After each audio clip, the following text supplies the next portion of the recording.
భాగ్య కృష్ణ జలము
నియమించినందుకు తెలుగుదేశం పార్టీ కావూరు నియోజకవర్గ అభ్యర్థిగా చేసినందుకు ఈరోజు నన్ను పరిచయం చేసుకోవాలని ముందుకు వచ్చినటువంటి కొన్ని వేల మందికి అన్నం పెడుతున్నటువంటి అల్లూరు, అందుకే దీన్ని పంటల అల్లూరు అని అంటారు. అటువంటి అల్లూరు ప్రాంతంలో ఈ రోజున మీ ముందుకు వచ్చి నందుకు మిమ్మల్ని అందరినీ కూడా పేరు పేరున ధన్యవాదాలు తెలియజేస్తున్నాను. నాకు జాతీయ ప్రధాన అధ్యక్షుడు శ్రీ నారా చంద్రబాబు నాయుడు గారు, జాతీయ ప్రధాన కార్యదర్శి లోకేష్ బాబు గారు, అచ్చెన్నాయుడు గారు, ముఖ్యంగా మన ప్రాంతుడిగా ఒక స్నేహితుడిగా ఉన్నందుకు మరొక్కసారి రవిచంద్ర గారికి ధన్యవాదాలు తెలియజేస్తున్నాను. ఈ తెలుగుదేశం పార్టీ కష్టాల్లో ఉన్నప్పుడు, కష్టాల కడల్లో కొట్టుకు పోతున్నప్పుడు నేనున్నాను, ఈ పార్టీకి అండగా ఉన్నాను. నష్టమైనా కష్టమైనా ఎన్ని ఇబ్బందులైనా ఎదుర్కొని కార్యకర్తల్ని కాపాడేదాంట్లో నేను మున్నుంటాన్ని ముందుకు వచ్చినటువంటి సోదర సమానుడైన సుబ్బారెడ్డి గారు దాదాపు 30 నెలల పాటు అహర్నిశగా కృషి చేసి ఈ తెలుగుదేశం పార్టీని ఇంత అఖండమైనటువంటి కార్యకర్తలను నాకు అందించినందుకు సుబ్బారెడ్డి గారికి ప్రత్యేకంగా ధన్యవాదాలు తెలియజేస్తున్నాను. వారిద్దరి సాన్నిధ్యంలో, వారిద్దరి సూచనల మేరకు, వారి ఆలోచనల మేరకు, వారి అనురాగాల మేరకు, వారు చూపే ఆప్యాయతల మధ్య నేను ఈ తెలుగుదేశం పార్టీని అఖండమైన మెజార్టీతో గెలిచేదానికి, కార్యకర్తలకు అందుబాటులో ఉండేదానికి తప్పకుండా ఉంటాయని కూడా మీ అందరికీ కూడా తెలియజేస్తున్నాను. అల్లూరు ప్రాంతం నాకు తెలిసి గాంధీ మహాత్ముడు సంచరించినటువంటి ప్రాంతం. 1933 డిసెంబర్ 3న తూర్పు గోగులపల్లికి వచ్చాడని హిస్టరీ చెప్తుంది. నేను కూడా నా రాజకీయాన్ని మొట్టమొదటి తూర్పు గోగులపల్లిలో పోలేరమ్మ సాక్షిగా మొట్టమొదటి గ్రామంలో సంచరించడం జరిగింది. మన బేదాగిరి గారి నాయకత్వంలో మేమిద్దరూ కూడా కలిసి పలగాడు శ్రీనివాసరెడ్డి గారు కలిసి ఆ పోలేరమ్మ దీవులు తీసుకున్నామని ఈ సందర్భంగా నేను తెలియజేస్తున్నాను. ఈరోజు మిమ్మల్ని అందరినీ చూసిన తర్వాత మాటలు రావటం నిజంగా చాలా ఆనందంగా ఉంది. నన్ను ఆశీర్వదించడానికి మీరందరూ ముందుకు వచ్చినందుకు పేరు పేరున మీకు అందరికీ కూడా ధన్యవాదాలు తెలియజేస్తున్నాను. అల్లూరు ప్రాంతంలో బేదా రవిచంద్ర గారు చేసిన అభివృద్ధి తప్ప ఎటువంటి అభివృద్ధి కూడా ఈ గత 5 సంవత్సరాల నుంచి నోచుకోలేదు. ఎప్పటి నుంచే ఉన్న అపరిష్కృతమైనటువంటి కార్యక్రమాలన్నీ కూడా భవిష్యత్తులో నన్ను గెలిపించినట్లయితే తప్పకుండా రవిచంద్ర గారితో కలిసి ఈ ప్రాంతం రవిచంద్ర గారి గడ్డ, రవిచంద్ర గారికి తెలియకుండా అల్లూరులో ఏ ఒక్కటి చేయలేని కూడా ఈ సందర్భంగా మీకు అందరికీ హామీ ఇస్తున్నాను. ఈ ప్రాంతానికి సంబంధించిన అల్లుడుగా, ఈ మండలానికి సంబంధించిన అల్లుడుగా, అల్లుడు కంటే గురువు గొప్పవాడు. నాకు ఈ రోజు ఈ భిక్ష పెట్టింది రవిచంద్ర గారు. తప్పకుండా ఏ ఒక్క రోజు కూడా ఈ అల్లూరు ప్రాంతం కూడా రవిచంద్ర గారి సూచనల మేరకు రవిచంద్ర గారికి చెప్పి రవిచంద్ర గారి సూచనలతోనే చేస్తాను. ఇప్పటి వరకు ఎవరైతే కష్టాలు నష్టాలు ఓర్చుకుని పార్టీని కాపాడుతున్నారో వారందరినీ కూడా అందరం ఎక్కించేదానికి, ఏ ఒక్కరిని ఇబ్బంది పడకుండా చూసేదానికి నేను ముందుంటానని కూడా మీకు సందర్భంగా తెలియజేస్తున్నాను. ఈ రోజు తెలుగుదేశం పార్టీ గెలవాలి అంటే ఉన్న వాళ్ళే సరిపోలు, ఎంతో మంది వస్తుంటారు. కానీ మీకు అందరికీ ఒక హామీ ఇస్తున్నా, ఎవరైతే తెలుగుదేశం పార్టీని గెలిపించడానికి నేడు జెండాను మోస్తారో, ఈ దేశంలో రాష్ట్ర ముఖ్యమంత్రిగా చంద్రబాబు నాయుడు ముఖ్యమంత్రి చేయడానికి కృషి చేస్తారో, ఎవరైతే కాపు నియోజకవర్గంలో కావ్య కృష్ణారెడ్డిని గెలిపించడానికి కృషి చేస్తారో వారు తప్ప ఎలక్షన్ తర్వాత వచ్చే బంధువులు, మిత్రులు, స్నేహితులు ఏ ఒక్కరు కూడా నాకు శత్రువులకు తప్ప మిత్రులు కాదు.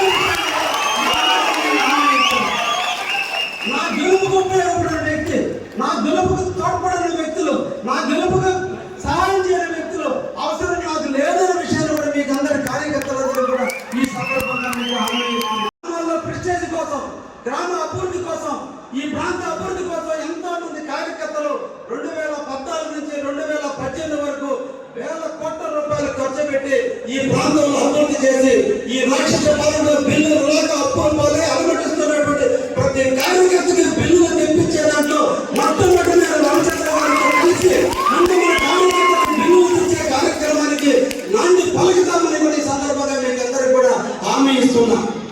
మన పార్టీ ఇచ్చినటువంటి పిలుపు మేరకు చేసిన ధర్నాల్లో కానీ, పార్టీని కాపాడుకునే క్రమంలో కానీ, ఎంపీటీసీ ఎన్నికల్లో కానీ, పంచాయతీ ఎన్నికల్లో కానీ అవతల వాళ్ళు చేసిన ఇబ్బందులు, అవతల వాళ్ళు పెట్టిన ఇరుక్కున్న ప్రతి కార్యకర్తను కూడా నేను ఎమ్మెల్యేగా గెలిచిన వితిన్ 3 నెలలు 4 నెలల్లోనే లోకేదాత ద్వారా కానీ, ప్రభుత్వం ద్వారా కానీ ప్రతి ఒక్క తెలుగుదేశం కార్యకర్త మీద దొంగ కేసులని తొలగించే దాంట్లో ముందుండి ఒక మధ్యతరగతి కుటుంబంలో పుట్టి సాగసేన రాజకీయాలు చేస్తూ ఉన్న తరుణంలో నాకు ఈ రోజు ఒక అవకాశం వచ్చింది. ఈ క్షణంలో మనందరం కూడా కష్టపడాలి.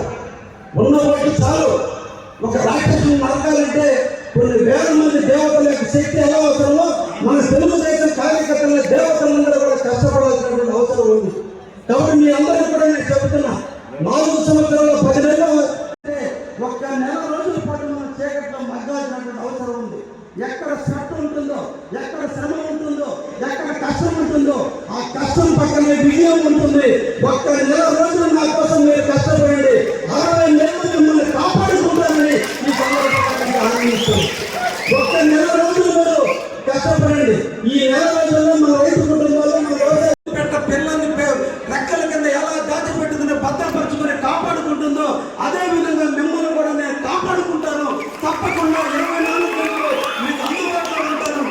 కూడా రద్దు కానటువంటి విషయాన్ని మీరు మన మిత్రులు కానీ, మన కుటుంబ సభ్యులు కానీ, మన ప్రాంత వాసులు కానీ, వ్యవసాయదారులకు కానీ, పక్కింటి వాళ్ళకు కానీ ప్రతి ఒక్కరు కూడా తెలియజేసి బాబు ఉన్న పథకాలే కాకుండా కొత్త పథకాలు రాబోతున్నాయి. బాబు షూరిటీ, భవిష్యత్ గ్యారంటీ ద్వారా ఈ బాబు మనకు మళ్ళా కొత్త పథకాలు కూడా తీసుకురావడానికి ప్రయత్నం చేస్తున్నారు. రేపు ముఖ్యమంత్రి అయినాడు, ఆయన ముఖ్యమంత్రి ప్రమాణ స్వీకారం చేస్తున్నాడు. అదనంగా ఉన్న పథకాలతో పాటు అదనంగా ఇంకా కొన్ని పథకాలు వస్తున్నాయనే విషయాన్ని మన అందరం కూడా తెలియజేయాల్సినటువంటి బాధ్యత మనందరం మీద కూడా ఉందని కూడా మీకు ఈ సందర్భంగా తెలియజేస్తున్నాం. మిత్రులారా, సోదరులారా, మీకు అందరూ కూడా కార్యకర్తలు మనందరం కూడా ప్రతి ఒక్క వ్యక్తి నిరంతరం కష్టపడి తెలుగుదేశం పార్టీని అఖండమైన మెజార్టీలో కృషి చేసేటప్పుడు మనందరం కూడా కొన్ని విషయాలను మనందరం కూడా తెలియజేయాల్సినటువంటి అవసరం మనందరం కూడా ఉంది. మన ఇంట్లో ఆడబిడ్డ పుట్టినా, పక్కింట్లో ఆడబుట్టు పెట్టినా వాడు మధ్యతరగతి కుటుంబీకులైతే 18 సంవత్సరాలు నిండిన తర్వాత ఆ బిడ్డకి ఎంతో కొంత తల్లిదండ్రులు పాకిటమని ఇస్తున్నారు. ఆ తండ్రిగా, తాతగా ఈ రోజు చంద్రబాబు నాయుడు గారు ప్రతి ఆడబిడ్డకి 18 సంవత్సరాలు నిండిన తర్వాత ప్రతి నెల కూడా ఈ రోజు మనం కూలి పనులకు పోతున్నాం, వ్యవసాయ కూలీలుగా ఉన్నాం, ఈ ప్రాంతం నుంచి దూర ప్రాంతాలకు ప్రయాణిస్తున్నాం.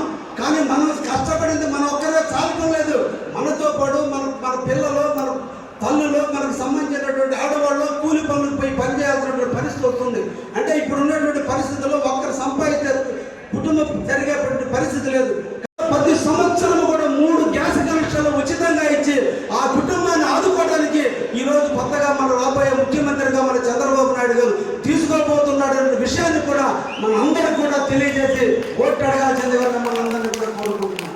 ఇవే కాదు, ఈ రోజున జాబ్ క్యాలెండర్ లేదు, పిల్లలు చదువుకుంటున్నారు. సంవత్సరానికి 5 లక్షల మంది విద్యార్థులు చదువు పూర్తి చేసుకుని ఇళ్లకు వస్తున్నారు. కానీ ఉద్యోగ కల్పనలో, ఉద్యోగాలు సృష్టించడంలో, ఉద్యోగాలు తీసుకురావడంలో ఈ రాష్ట్రం విఫలమైపోయింది. యువత నిర్వీర్యమైపోతున్నారు. యువత చెడు అలవాట్లకు దారి తీస్తున్నారు. లేనిపోయిన అలవాట్లు దారి తీసి కుటుంబంలో తల్లిదండ్రులేమో చదువుకున్నాము, ఎందుకు ఉద్యోగం రాలేదని బిడ్డలు క్వశ్చన్ చేస్తున్నారు. ప్రభుత్వం ఉద్యోగాలు కల్పించడం లేదు. ఈ ప్రభుత్వానికి తల్లిదండ్రుల మధ్య బిడ్డలు నలిగిపోతున్నారు. నలిగిపోతున్న బిడ్డలను ఆదుకోవాలి. వాళ్ళకు ఉద్యోగం వచ్చేంత వరకు వాళ్ళని ఆదుకోవాల్సిన బాధ్యత నాది అని ఈ రోజున చంద్రబాబు నాయుడు మన కోసం ఆలోచిస్తున్నాడు, మన బిడ్డల కోసం ఆలోచిస్తున్నాడు, మన బిడ్డలు నిర్వీర్యం కాకుండా ఆలోచిస్తున్నాడు, బిడ్డలు చెడిపోకుండా ఆలోచిస్తున్నాడు. కాబట్టి ఎవరికైతే బిడ్డలు నిరుద్యోగులుగా ఉన్నారో ఆ బిడ్డలందరికీ కూడా ప్రతి నెల 3,000 రూపాయలు జీవన భృతి కింద ఇచ్చేదానికి కూడా నామకరణం చేస్తున్నాడు. అది జరగాలంటే చంద్రబాబు రావాలని మనందరం కూడా, మనకే కాదు మన బంధువులకి, స్నేహితులకి, మిత్రులకి, ఇంటి పక్క వాళ్ళకి అందరూ కూడా చెప్పి తెలుగుదేశానికి ఓటేయడానికి మనం అడగాల్సిన బాధ్యత ఉంది. ఎందుకు చంద్రబాబుకి ఓటేయాలి, ఎందుకు చంద్రబాబు జగన్కు ఓటేయకూడదు, ఎందుకు కావ్యకృష్ణానికి ఓటేయాలి, ఎందుకు ప్రతాప్ రెడ్డికి ఓటేయకూడదు అనే విషయాన్ని మీరు ప్రజలకు తెలియజేయాల్సినటువంటి బాధ్యత మీ అందరి మీద ఉందని కూడా ఈ సందర్భంగా మీకు తెలియజేస్తున్నాను. ఈరోజు మన ప్రాంతం ఉంది, పేరుకు డెల్టా, వ్యవసాయం మీద ఆధారపడే కుటుంబాలు. ఎప్పుడో బ్రిటిష్ వాళ్ళ కాలంలోనే కనిగిరి రిజర్వాయర్ ఏర్పడైంది. ఈరోజు కనిగిరి రిజర్వాయర్లో పూడికి ఎక్కువైపోయింది, తీసిన నాదులు లేదు. సోమశిల డ్యామ్ కట్టి 1978లో నామకరణం చేసి 78లో శంకుస్థాపన చేసినటువంటి సోమశిల 1994 పూర్తయినా 30 సంవత్సరాలు పూర్తయినా ఈ రోజు స్వేచ్ఛగా మనకి వర్షాల మీద ఆధారపడకుండా, వర్షం కోసం పైన చూడకుండా, తుఫాన్ల కోసం చూడకుండా సోమశిల డ్యామ్ ఉంది. ఇది హక్కు. ఆ నీళ్ళతో మనం పంటలు పండించుకుంటాం, సమయానికి ఒళ్ళు నాటుకుంటాం, సమయానికి ఒళ్ళు కోసుకుంటామని ధైర్యం లేనటువంటి స్థితిలో ఈరోజు మనం అల్లూరు ప్రాంతం ఉంది. కారణం పాలకుల యొక్క నిర్లక్ష్యం.